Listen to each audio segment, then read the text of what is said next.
안녕하세요, 크리스입니다. 이번에는 모자를 좀 바꿔봤는데요. 좀 괜찮습니까? 이번 주제는 동성애입니다. 여러분, 혹시 여러분의 직장에서 또한 교회에서 친하게 지내던 친구가, 동기가 자신이 오랫동안 동성애에 이끌리는 감정을 가지고 있다고 털어놨던 적이 혹시 있나요? 제가 최근에 몇 개월간 동성애와 관련해서 4번의 상담을 했었는데요. 그중 한 사연을 소개해 보겠습니다. 저희 구독자님이 보내오신 카톡 내용인데요. 오랫동안 함께 일해온 직장 내 크리스찬 동기가 한 식사 자리에서 어렵게 자신의 성 정체성에 대해서 제게 털어놨습니다. 그 친구는 동성애에 끌리는 자신의 감정이 몇 년 되었다고 털어놨습니다. 어렵게 마음을 털어놓은 그 친구가 고마웠지만 한편으로는 사실 저도 어떻게 그 친구를 대해야 하고 실제적으로 도움을 줄 수 있을지 막막합니다. 이런 고백을 하는 대상이 학교에서는 가까운 친구일 수 있고 가정에서는 나의 자녀이거나 여러분의 부모님일 수도 있어요. 사역자 입장에서는 교회 학교의 중고등부 학생이나 청년으로 만날 가능성이 높습니다. 이 질문 외에도 동성애는 유전인가 선천적인 것인가, 동성애 원인은 무엇인가, 청소년 자녀가 동성애를 선언한다면, 나의 배우자가 동성애 정체성을 고백한다면, 성경은 섹스에 대해서 어떻게 이야기하고 있는가, 성경은 동성애에 대해서 어떻게 말하고 있는가, 또 예수님은 동성애를 성경에서 언급하신 적이 없는데 왜 문제가 되는가? 동성 간의 끌림을 느끼는 것은 죄인가? 타고난 성적 지향성이 있나 없나? 바꿀 수 있나? 여러 파트너들과의 관계를 맺는 난잡한 게이들의 생활 방식과 처음 만난 동성과 하룻밤 즐기는 섹스는 잘못일지 몰라도 서로 진심으로 사랑하고 약속에 충실한 동성관계는 헤어지고 이혼하고 폭력이 난무하는 이성관계보다는 괜찮은 건 아닌가? 크리스찬이 동성결혼식에 초대받았다면 참석해도 될까? 몇 개의 시리즈 영상이 될지 모르겠지만 이번 영상을 시작으로 하나씩 이 질문들을 다뤄보려고 합니다. 제가 해결책을 다 가지고 있는 것도 아니고 모든 문제를 다 알고 있는 것도 아닙니다. 하지만 이런 질문들을 함께 고민함으로써 저희 구독자님들이 동성애와 신앙, 동성애와 공동체에 대해서 함께 고민해 볼 수 있고 다르게 알 수 있는 기회가 있으면 좋겠다고 생각했고 저의 경험과 복음적이고 성경적인 뷰를 가진 저자들의 10권 정도의 책을 바탕으로 나눠보려고 합니다. 제가 참고한 이 10권의 책 제목들은 아래 나열해 놓겠습니다. 많은 응원과 댓글 부탁드리고요. 질문도 해주시고 의견도 주시고 건전한 비판도 부탁드립니다. 민감한 주제여서 조금 걱정됩니다. 다음 세대에게 너무 필요한 주제이기 때문에 피하지 않으려고 해요. 그럼 이번 영상에서는 크리스찬 친구가 동성애자라고 고백하면 어떻게 해야 할까요? 라는 질문에만 포커스를 두고 이야기해 보겠습니다.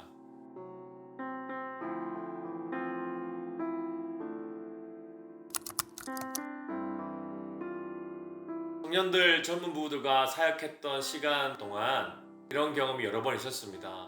실제로 한국에서 사역할 때 동성애 상담을 하면서 생각이 들었던 것은 우리가 생각하는 것 이상으로 한국 교회 내에 동성애에게 성적 매력을 느끼는 크리스찬들이 많다는 겁니다. 만약 그 친구가 그리스도를 신실하게 따르기 원하는 크리스찬이라면 다음의 방법을 조언해드리고 싶습니다. 팀 켈러, 케빈 드영과 함께 차세대 기독교 리더로 인정되는 이 책 샘 올베리의 저서에서 소개하는 방법을 정리해서 말씀드리겠습니다. 젊은 시절 동성애에게 매력을 느꼈다가 극복한 복음주의 신학자에게 더 의미가 있다고 생각했습니다. 첫 번째, 가장 먼저 그 친구에게 감사를 표현하면 좋겠습니다. 만일 친한 크리스찬들이 성에 대한 어떤 개인적인 이야기를 꺼내놨다면 그것이 동성애건 아니건 그 문제를 당신에게 꺼내놓기 전에 몇 달을 아니 몇 년을 고민하다가 털어놨을 겁니다. 속으로 아파하다가 마침내 우리에게 이야기를 꺼내놨다는 것은 절대 작은 일이 아니며 당신에 대한 엄청난 신뢰의 표시입니다. 이것을 고려해서 그 사람에게 한 인간으로서 감사해야 합니다. 동성애의 성적 지향과 씨름하고 있는 크리스찬들은 이 사실을 다른 사람에게 공개하는 것을 많이 두려워합니다. 동성애에 끌리는 감정을 가진 크리스찬들이 어려워하고 두려워하는 문제는 이런 것들입니다. 자신의 성적 지향을 고백했을 때 다른 크리스찬들이 어떻게 반응할지에 대한 두려움, 친하게 지내던 친구들이 불편함을 느껴 갑자기 자신을 멀리할 수 있다는 것에 대한 두려움, 부모님이나 교회 목사님이 실망할지도 모른다는 두려움, 이 성적 지향을 시인하는 것이 자기 편인 사람들과 등지는 일이라고 생각합니다. 이것은 굉장히 외로운 싸움입니다. 그래서 다른 사람들이 자신에게 거부감을 느낄지도 모른다고 생각해서 침묵하고 숨기게 되는 것입니다. 특히 교회가 동성애에 대해서 늘 부정적으로만 이야기했다면 자신의 동성애적 감정을 말하는 것은 더더욱 쉽지 않습니다. 두 번째, 두려움과 올리는 그 친구가 불안함으로부터 안심할 수 있도록 별일이 갑자기 일어나지 않을 거라고 한숨을 돌리도록 안심을 시켜주시면 좋겠습니다. 우리는 타락한 세상에 살고 있고 우리가 살고 나가는 창조 세계는 죄의 영향을 오랫동안 받아왔습니다. 로마서 8장 20절, 피조물이 허무한데 굴복한다고 했습니다. 크리스찬도 병에 걸리고 비극적인 일을 당합니다. 인간은 이성애자나 동성애자나 상관없이 모두 타락한 성욕을 경험합니다. 그래서 우리 모두는 죄인입니다. 사실 20년 가까이 청년사역, 젊은 부부 사역을 하는 동안에 동성애적 문제의 상담과는 비교도 안 될 정도로 교회 내에서 이성애적 성적인 문제로 인한 이성교제, 부부간의 성상담이 훨씬 많았습니다. 성경이 동성애에 답하다라는 책에서 케빈 드영은 이렇게 이야기합니다. 우리가 진정한 그리스도인으로 산다는 것은 결코 동성애를 경험하지 않는 것이 아니라 그런 일에 우리가 어떻게 반응하는지에 달려 있습니다. 세 번째, 차분하게 그 친구의 이야기를 경청하는 겁니다. 동성애에게 끌리는 감정의 경험은 아주 다양합니다. 동성애 정체성을 가지게 되는 이유도 다양합니다. 이 부분은 다음 영상들에서 꼭 다룰 예정입니다. 정말 민감하고 은밀한 부분을, 또 유혹에 이끌린 부분을, 상처와 절망으로 인한 계기들, 문제가 많은 가정 환경들, 사람이 처한 환경과 상황, 성향, 신앙에 따라서 정말 다를 수 있습니다. 그래서 그 친구가 기꺼이 이야기하기 원한다면 지금은 어떤 상태인지 조심스럽게 물어봐도 좋습니다. 공격적이지 않으면서 언제 그 사실을 알게 되었는지, 얼마나 오래 되었는지, 그다음 어떻게 지냈는지, 어떤 이유 때문에 갑자기 나에게 털어놓게 되었는지 등 시간이 좀 걸릴 수 있지만 어떤 입장에 있는지, 그 문제가 이제 본인에게 어떤 영향을 주는지, 그리스도인으로서 스스로에게 어떤 반응을 보이는지 등을 질문과 깊어지는 대화를 통해서 알게 될 것입니다. 때론 동성애에 이끌리는 경험이 사이비 종교나 이단 종교에 길게 빠졌었거나 우울증과 같은 불안 장애보다도 더 심각한 증상일 수 있습니다. 물론 어떤 이들은 특별한 어떤 동기나 이유를 딱 집어서 말하기 어려울 수 있습니다. 분명히 조심스럽게 경청하고 차분하게 대화를 나누는 것이 그 친구에게 필요한 지혜와 조언이 무엇인지 파악하는 데 도움이 될 것입니다. 충분히 경청하고 그 친구도 들을 준비가 됐다면 네 번째, 그 문제를 주님 앞에 가지고 나가도록 격려해 주시면 좋겠습니다. 동성애에 끌리는 감정이 하나님 아버지께 기도로 털어놓을 수 있는 이슈임을 아는 것이 중요합니다. 우리가 이런 감정을 경험해도 하나님 여전히 우리의 아버지시고 우리는 그분의 사랑하는 자녀입니다. 그런 감정이 어디서 왔고 앞으로 어떻게 될지 모르지만 하나님은 온전히 아십니다. 누구든지 지혜가 부족하거든 모든 사람에게 아낌이 없이 주시고 나무라지 않으시는 하나님께 구하십시오. 우리는 혼란과 고민이 있을 때 가장 먼저 하나님을 찾아야 합니다. 다섯 번째, 예수님은 유혹에서 건져달라는 기도를 하라고 가르치셨습니다. 우리를 유혹에 빠지지 않게 하시고 악에서 구하소서. 우리가 받는 유혹을 구체적으로 기도로 말씀드리고 죄를 고백하는 일은 많은 도움이 됩니다. 하나님은 그런 상황에서 버티림을 주시는 분이기 때문입니다. 예수님은 우리의 연약함을 동정하지 못하시는 분이 아닙니다. 그는 모든 점에서 우리와 마찬가지로 시험을 받으셨지만 죄는 없으십니다. 예수님은 유혹과 싸우는 것이 무엇인지 아시기 때문에 당신에게 공감하실 수 있습니다. 모든 것을 아시고 이해하고 계십니다. 그래서 우리는 구원자이신 그분께 담대히 나아가 기도할 수 있는 것입니다. 여섯 번째, 하나님께 자신에 대해서 이야기하시면 좋겠습니다. 생각이나 행동으로 동성애 유혹에 여러 번 굴복했을 수 있습니다. 그런 죄로 인해 마음이 무거워지는 것은 정상입니다. 이성애자인 저도 생각만으로도 유혹에 빠집니다. 그럴 때마다 다 주님 앞에 저의 죄를 회개하고 엎드립니다. 우리 주님 앞에 용서받지 못할 죄가 있을까요? 동성애도 용서받을 수 있기 때문에 기뻐해야 마땅합니다. 예수님 바로 이런 죄 때문에 돌아가신 겁니다. 이게 십자가 보험입니다. 만일 우리가 우리 죄를 자백하면 그는 미쁘시고 의로사 우리 죄를 사하시며 우리를 모든 불의에서 깨끗게 하실 것이요, 우리가 생각하고 행동으로 지었던 죄를 하나님께 기도로 할 수 있다는 것은 큰 특권입니다. 일곱 번째, 이 문제에 대해서 올바르게 판단할 수 있는 판단력과 의지가 필요합니다. 크리스찬은 동성애에 이끌리는 감정이 의미하는 것과 의미하지 않는 것을 분명하게 판단할 필요가 있습니다. 제가 만났던 동성애 감정을 경험한 크리스찬들은 영적으로 불결하다고 느끼는 사람들이 많았습니다. 책 저자 샘 올베리가 만났던 어떤 크리스찬들은 자신을 수리할 수 없는 손상된 물건처럼 영원히 하나님을 불쾌하게 만드는 존재로 느끼고 있었다고 증언하고 있습니다. 이유는 이런 겁니다. 그들은 이성애자들이 경험하는 성적 유혹과 비교를 한다고 합니다. 적어도 이성애자들의 성적인 유혹도 죄이지만 그래도 그들은 본래 하나님이 의도하신 의도에 맞게 성적 표출을 하고 있다는 겁니다. 자신들은 성적 유혹도 잘못이지만 왜곡된 감정으로 실험하고 있다는 생각에 부끄러움이 배가 되는 경우가 많았다고 설명합니다. 이해할 수 있을 것 같습니다. 크리스찬으로서 하나님께 영광을 돌리고 싶은 사람으로서 수치심이 더 크고 깊어지는 거죠. 이것이 바람직한 상태가 아니라는 것을 깨닫는 것은 괜찮습니다. 왜냐하면 이런 감정이 우리에게 복음이 필요한 이유를 깨닫게 해주기 때문입니다. 우리 자신의 공로로 행위로는 절대 구원받을 수 없기 때문입니다.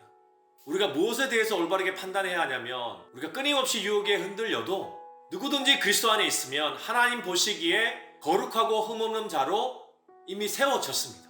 그리스도의 죽으심을 통하여 그분의 육신의 몸으로 여러분과 화해하셔서 여러분을 거룩하고 흠이 없고 책망받을 것이 없는 사람으로 자기 앞에 내세우셨습니다.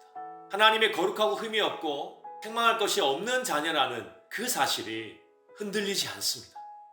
이걸 붙잡을 수 있도록 격려하고 같이 도와주시면 좋겠어요. 그래서 그런 감정이 우리의 정체성 전부를 대변하는 것처럼 여기는 것은 지나친 생각입니다. 내가 야채보다 고기를 좋아한다고 해서 난 육식주의자야 라고 생각할 필요가 없다는 겁니다. 동성애 감정을 경험하는 것과 동성애 정체성을 가지는 것은 다릅니다.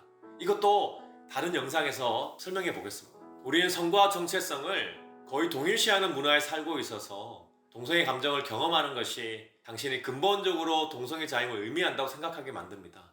주변에 그런 이들이, 그런 유혹들이 많으면 이런 생각이 더 가속화됩니다. 크리스찬들은 이에 대해서 건강한 비율을 잃기 쉽습니다. 동성애에 이끌리는 감정이 유일한 이슈이고 다른 죄나 죄에 대한 몸부림은 중요한 관심사가 아닌 것처럼 생각할 수 있습니다. 제 친구는 성적인 유혹보다도 돈에 대한 욕심이 훨씬 더 자신을 괴롭힌다고 했습니다. 동성애에 이끌리는 감정이 우리 삶에 상당한 영향을 끼칠 수 있다는 것은 사실이지만 이것이 당신을 하나님 안에서 정체성을 규정하는 것이 아님을 올바로 인식하는 것이 중요합니다. 아울러 성은 늘 고정된 것이 아님을 이해하는 것도 중요합니다. 특히 성장하는 과정에서 품었던 성적 욕망의 한 형태가 다음 단계에서 달라질 수 있습니다. 가학적인 섹스에 빠졌다가 돌아오기도 하고 10대 시절 동성애에게 이끌렸던 감정이 다시 이성에게 끌리는 감정으로 바뀌기도 합니다. 이 부분도 다른 영상에서 꼭 다루겠습니다.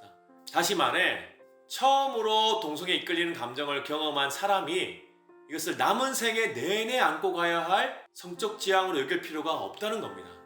8번째, 성에 관한 성경의 가르침을 명확하게 모르는 사람들에게는 친절한 영적인 도움이 필요합니다. 이런 경우에는 경험이 많은 크리스찬이나 전문적인 사역의 도움을 꼭 받아야 합니다.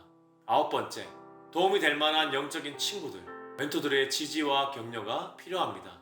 사람마다 다르지만 동성애와 씨름하는 크리스찬들이 가장 힘들다고 호소하는 것 중에 하나는 외로움입니다. 교회 행사와 모임 중에는 독신들이 참여할 수 있는 것도 있지만 대부분의 교회 활동은 부부와 가족들을 중심으로 진행이 됩니다. 특히 또래 친구들 대부분이 결혼을 하면 독신들은 자신을 잉여의 존재로 느끼게 됩니다. 독신 크리스찬들과 마찬가지로 이런 감정을 가진 이들에게는 동행이 필요합니다. 아무 일도 하지 않고 그저 함께 할 수 있는 사람이 필요합니다. 의지가 되고 도와줄 수 있는 누군가와 이야기를 나누는 것이 중요합니다. 동성애에 이끌리는 감정을 극복하기 위한 외로운 싸움을 함께 지지해주고 같이 기도해주며 영적인 싸움을 격려해줄 믿음의 동료들이 필요합니다. 성적 유혹은 대부분의 크리스찬들과 보통 사람들에게도 특별한 고민거리입니다. 많은 분들이 동성애에 이끌리는 감정을 가진 자들이 이성애자들보다 성적 유혹을 더 느끼고 살기 때문에 그렇게 된 것이라고 오해합니다. 무분별한 이성애자들처럼 다수의 파트너들과 관계를 맺는 난잡한 게이들도 있습니다. 하지만 동성애 성향이 있다고 해서 마주치는 모든 동성에게 매력을 느끼는 것은 아닙니다. 이성애자들이 지나가는 모든 이성에게 매력을 느끼지 않는 것처럼 말입니다. 그러나 고민을 나눌 사람이 없을 경우 심각한 문제가 될 수 있습니다. 홀로 치르는 전투는 더 어려운 법입니다. 우리 모두 연약한 죄인이기 때문에 믿음의 형제자매들과 우리의 영적 전투를 나누는 것은 굉장한 특권입니다. 그리스도인은 홀로 씨름하는 것이 옳지 않습니다. 생각보다도 이 싸움이 길어질 수도 있기에 믿음의 형제자매들의 지지가 필요합니다. 서로 짐을 져주는 동행이 필요합니다. 그렇다고 모든 이들에게 억지로 오픈할 필요는 없습니다. 힘이 되어줄 이들에게 필요한 만큼만 넘치지 않게 조심스럽게 하면 좋겠습니다. 마지막으로 10번째, 극복하기 위한 영적 싸움의 이 과정이 하나님의 선하신 목적이 될 수 있습니다. 바울은 고린도후서 12장에서 자신의 육체의 가시를 견디는 것에 대해서 이야기합니다. 여러 계시를 받는 것이 지극히 크므로 너무 자만하지 않게 하시려고 내 육체의 가시 곧 사탄의 사자를 주셨으니 이는 나를 쳐서 너무 자만하지 않게 하려 하심이라. 이것이 내게서 떠나가게 하기 위하여 내가 3번 주께 간구하였더니 나에게 이르시기를 내 은혜가 내게 족하도다. 이는 내 능력이 약한 데서 온전하여 짐이라 하신지라. 바울은 정확히 육체의 가시가 무엇이었는지 설명하지 않습니다. 다수의 커멘터리에서 만성적 질병으로 해석하지만 반복되는 유혹이나 어려운 사람이었을 것이라는 해석도 있습니다. 그래서 사실 우리는 그것이 무엇이었는지 알 길이 없습니다. 다만 매우 견디기 힘든 일이었기에 바울은 그것이 제발 떠나가게 해달라고 하나님께 여러 번 간구했습니다. 바울은 그 가시가 자신이 자만해지는 것을 막기 위해 주어진 것이라고 고백합니다. 바울은 그 가시를 사탄의 사자라고 묘사하면서 그로 인한 고통을 호소합니다. 가시 그 자체는 좋은 것이 아니었을 겁니다. 하지만 하나님은 그 가시가 바울의 삶에 남아있게 하셨습니다. 바울을 향한 하나님의 뜻은 고통에서 해방이 아니라 그가 하나님의 은혜가 충분하다는 것을 깨닫게 하는 데 있었습니다. 하나님의 목적은 이 과정과 싸움으로부터 합력하여 서로 이루는 것입니다. 동성에게 이끌린 이 감정, 외로움, 성적 유혹과 싸움은 매우 고통스러울 싸움일 수 있습니다. 그러나 바울의 가시처럼 좋은 것도 아니지만 쓸데없는 경험도 아닙니다. 그 문제를 통해 좀 더 하나님을 찾게 되고 그리스도를 닮아가기 위해 노력할 수 있고 그분의 은혜를 더 잘 깨달을 수 있습니다. 자신 속에서 동성애와의 싸움에서 믿음의 승리는 유혹이 사라지는 것이 아니라 이 과정에서 내 안에서 그리스도가 이전보다 더욱 존귀하게 되는 것입니다. 우리가 짓는 모든 다른 죄들과 동일하게 적용되는 원리입니다. 하나님은 동성애를 반대하실까의 책에서 한 패러그랩을 여러분 소개하고 싶습니다. 동성애 감정과의 씨름은 말 그대로 씨름일 뿐이지만 내가 아는 많은 크리스찬들은 하나님께서 그들의 경험을 통해 선한 것을 끌어내셨다고 증언한다. 어떤 이들은 주님께서 더욱 타인을 불쌍히 여기고 세심하게 살필 줄은 아는 마음을 주셨다고 말한다. 누군가는 그로부터 사역의 기회를 얻어 동일한 문제로 씨름하는 이들을 지지하고 격려할 수 있게 되었고 또 누군가는 전통적인 교회가 접근할 수 없는 공동체의 사람들과 신앙을 나눌 기회를 얻었다. 무엇보다도 그들이 한 몫으로 증언하는 것은 혼란과 불안으로 가득했던 그 씨름을 통해 하나님의 한없는 선하심을 더욱 깊이 깨닫게 되었다는 것이다. 일터에서, 가정에서, 교회에서 분명히 누군가는 여러분을 찾아와서 동성애를 밝히는 크리스찬들을 만나시는 경험을 하시게 되실 겁니다. 여러분은 어떻게 하시겠습니까? 오늘의 나눔이 조금이라도 도움이 되시기를 진심으로 기도합니다. 부족한 내용이지만 경청해 주셔서 너무 감사합니다. 조금이라도 도움이 되셨다면 구독과 좋아요, 알림 설정 부탁드립니다. 사랑하는 구독자님들의 일과 이터를 진심으로 응원합니다. 감사합니다.